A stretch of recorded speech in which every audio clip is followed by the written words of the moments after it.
أعوذ بالله من الشيطان الرجيم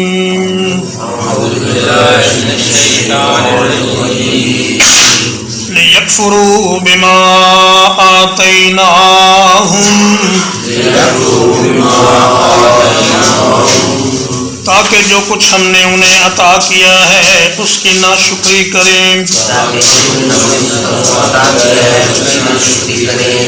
وَلِيَتَمَتَّعُوا اور تاکہ فائدہ اٹھا لیں فَسَوْفَ يَعْلَمُونَ تو ان قریب وہ جان لیں گے۔ فرمایا کشتی میں اللہ کو پکارنے کے بعد جب اللہ پاک ان کو نجات دے کر خشکی پر پہنچا دیتا ہے تو پھر اس کے ساتھ شریک بنانے کا لازمی نتیجہ یہ ہے کہ وہ اللہ کی نعمتوں کی ناشکری کرتے ہیں اور دنیا کا تھوڑا سا فائدہ حاصل کر کے چند روز مزے اڑا کر جب وہ اللہ کے پاس حاضر ہوں گے تو انہیں معلوم ہو جائے گا کہ ان کا کس قسم کا انجام ان کا منتظر ہے۔ اس دنیا میں انہوں نے دیا گیا وقت جس طریقے سے گزارا اور اللہ پاک کے احکام کی پرواہ نہ کرتے ہوئے اپنی زندگی گزاری، ان قریب انہیں اس کا انجام معلوم ہو جائے گا۔ اولم یروا انا جعلنا حرما آمنا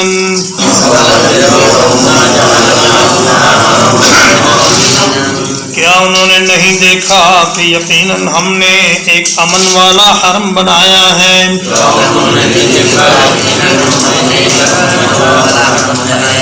وَيُتَخَطَّفُ النَّاسُ مِنْ حَوْلِهِمْ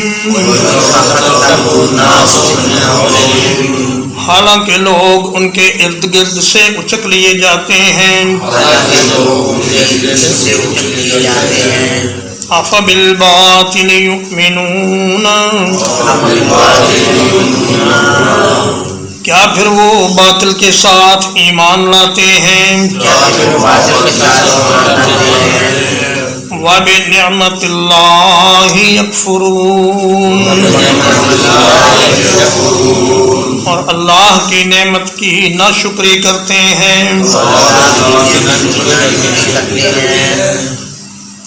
اولم یراؤ میں اصل میں تو واو پہلے تھی اور حمزہ استفہام بعد میں تھا، یہ تھا وَأَلَمْ یَرَوْا، لیکن عربی زبان میں حمزہ استفہام کو کلمے کے درمیان میں نہیں لایا جاتا بلکہ شروع میں لایا جاتا ہے، اس لیے اس حمزہ کو شروع میں لایا گیا اور یہ ہو گیا اولم یروا۔ کیا انہوں نے اس بات پر کبھی غور نہیں کیا کہ ہم نے ایک امن والا حرم ان کے لیے بنایا ہے جس میں وہ رہتے ہیں، اور نہ صرف اس حرم میں وہ محفوظ اور پرامن ہیں بلکہ وہ جب مکہ سے باہر اپنے تجارتی سفر کرتے ہیں اس وقت بھی انہیں کوئی ڈاکو، کوئی چور، کوئی لٹیرا اس خیال سے ہاتھ نہیں لگاتا کہ یہ حرم کے رہنے والے لوگ ہیں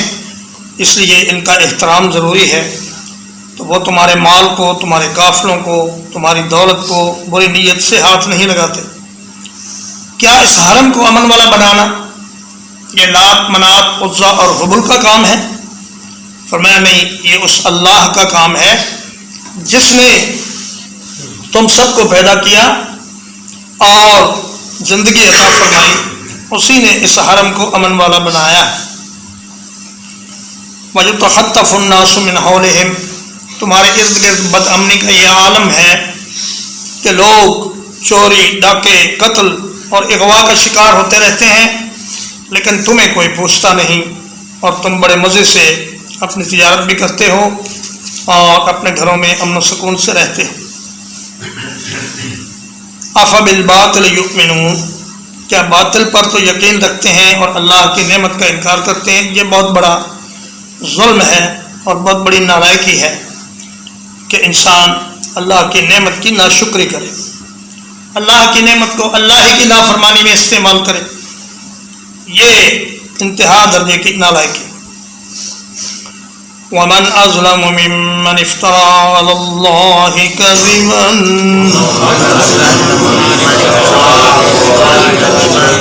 اور کون بڑا ظالم ہے اس شخص سے جس نے اللہ پر جھوٹ باندھا، او کذب بالحق لما جاء، یا حق کو جھٹلا دیا جب وہ اس کے پاس آیا، الیس فی جہنم مثوی للکافرین، کیا کافروں کا ٹھکانہ جہنم میں نہیں ہے؟ ظلم کا معنی ہوتا ہے اندھیرا، چونکہ اندھیرے میں آدمی کسی چیز کو اس کی صحیح جگہ پر رکھ نہیں سکتا، اس لیے ظلم کی تعریف یہ ٹھہری کہ کسی چیز کو اس کی اصل جگہ سے ہٹا کر کسی دوسری جگہ رکھ دینا۔ اور سب سے بڑا ظلم یہ ہے کہ انسان کوئی بات اپنے دل میں سوچ کر اس کو اللہ کے ذمے لگا دے۔ فرمایا میرے پیغمبر کا حال دو طرح سے خالی نہیں، اگر تو اس نے کوئی بات اپنی طرف سے سوچ کر یا اپنی طرف سے گھڑ کر اللہ کے ذمے لگا دی ہے تو پھر اس سے بڑا ظالم کوئی نہیں، اور اگر اس نے اللہ کا پیغام منوعاً ٹھیک ٹھیک تمہیں پہنچا دیا ہے اور تم نے اس کو جھٹلا دیا ہے تو پھر تم سے بڑا ظالم کوئی نہیں۔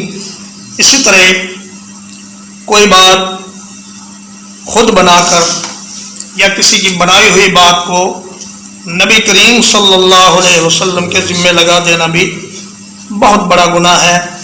نبی کریم صلی اللہ علیہ وسلم نے فرمایا من کذب علی متعمدا فلیتبوأ مقعدہ من النار، جو آدمی جان بوجھ کر میرے اوپر جھوٹ بولے، ایک بات میں نے نہیں کہی اور کہے کہ رسول اللہ صلی اللہ علیہ وسلم نے یہ فرمایا ہے، تو اس کو اپنا ٹھکانہ جہنم میں بنا لینا چاہیے۔ والذین جاہدوا فینا، اور وہ لوگ جو ہمارے راستے میں کوشش کرتے ہیں، لنہدینہم سبلنا، تو یقیناً ضرور ہم انہیں اپنے راستے دکھا دیں گے۔ وَإِنَّ اللَّهَ لَمَعَ الْمُحْسِنِينَ، اور بلا شبہ اللہ تعالیٰ یقیناً احسان کرنے والوں کے ساتھ ہے۔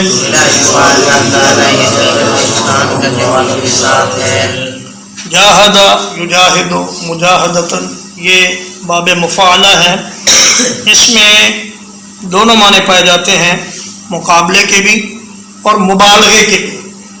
انسان کو دین پر عمل کرتے ہوئے بہت سی چیزوں کا مقابلہ کرنا پڑتا ہے۔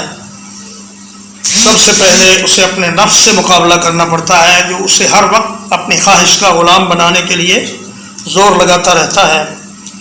پھر اسے شیطان سے مقابلہ کرنا پڑتا ہے، پھر ان شیطانی قوتوں سے مقابلہ کرنا پڑتا ہے جو دین حق کی دعوت اور تبلیغ میں رکاوٹ کا باعث بنتی ہے، پھر ان سے لڑائی بھی کرنا پڑتی ہے۔ اور یہ سارے معنی جہاد کے اندر شامل ہیں۔ اور یہ جو حدیث صوفیاء کرام بیان کرتے ہیں کہ رسول اللہ صلی اللہ علیہ وسلم نے ایک غزوے سے واپسی پر فرمایا رجعنا من الجہاد الاصغر الى الجہاد الاکبر، تو یہ رسول اللہ صلی اللہ علیہ وسلم کا فرمان نہیں ہے بلکہ کسی آدمی کا قول ہے، اور اس کو نبی کریم صلی اللہ علیہ وسلم کے ذمہ لگا دیا گیا۔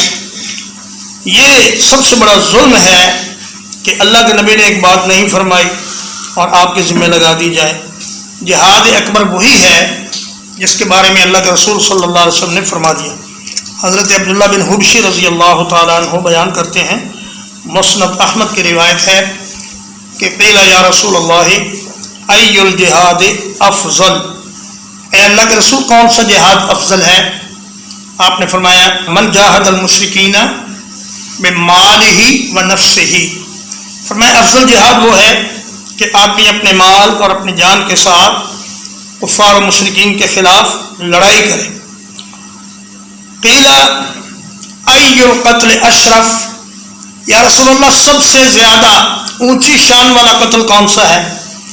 تو نبی کریم صلی اللہ علیہ وسلم نے فرمایا من احریق دمہ وعقر جوادہ، جس آدمی کا خون اللہ کے راستے میں بہا دیا جائے اور اس کا عمدہ گھوڑا، بہترین گھوڑا اللہ کے راستے میں کاٹ دیا جائے، یہ بہترین قتل ہے، بہترین شہادت ہے۔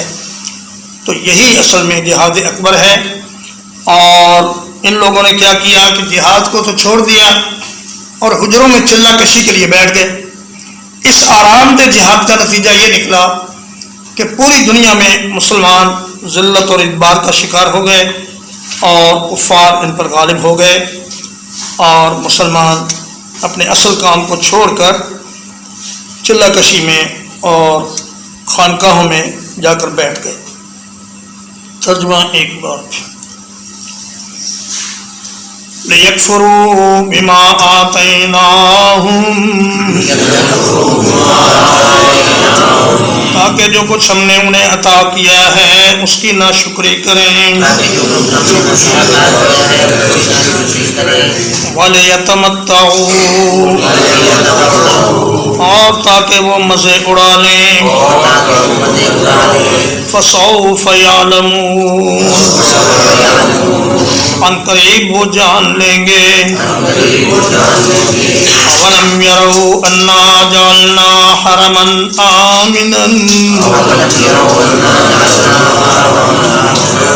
کیا انہوں نے نہیں دیکھا کہ بلا شبہ ہم نے ایک حرم امن والا بنا دیا ہے۔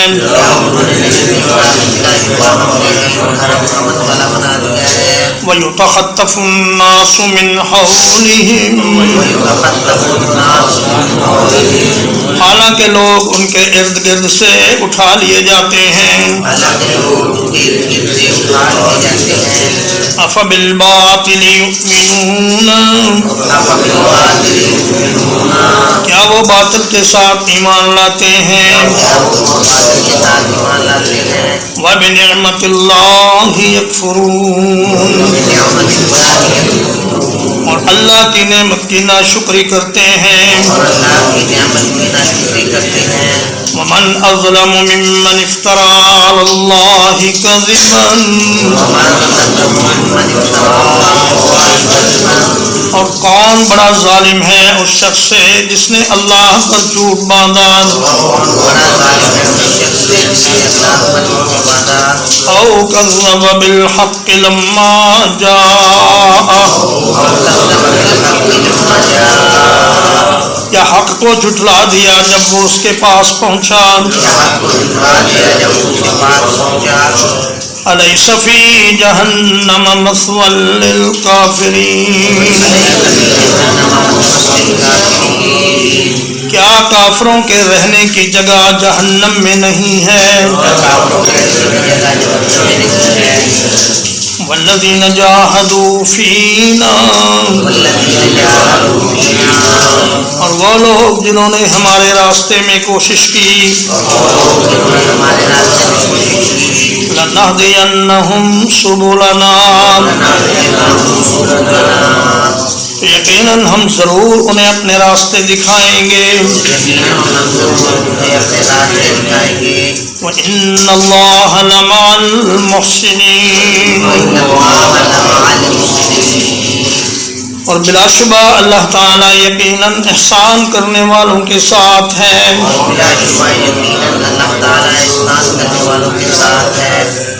الحمدللہ، اللہ پاک کے فضل اور توفیق سے سورۃ العنکبوت کا ترجمہ اور تفسیر ختم ہوا۔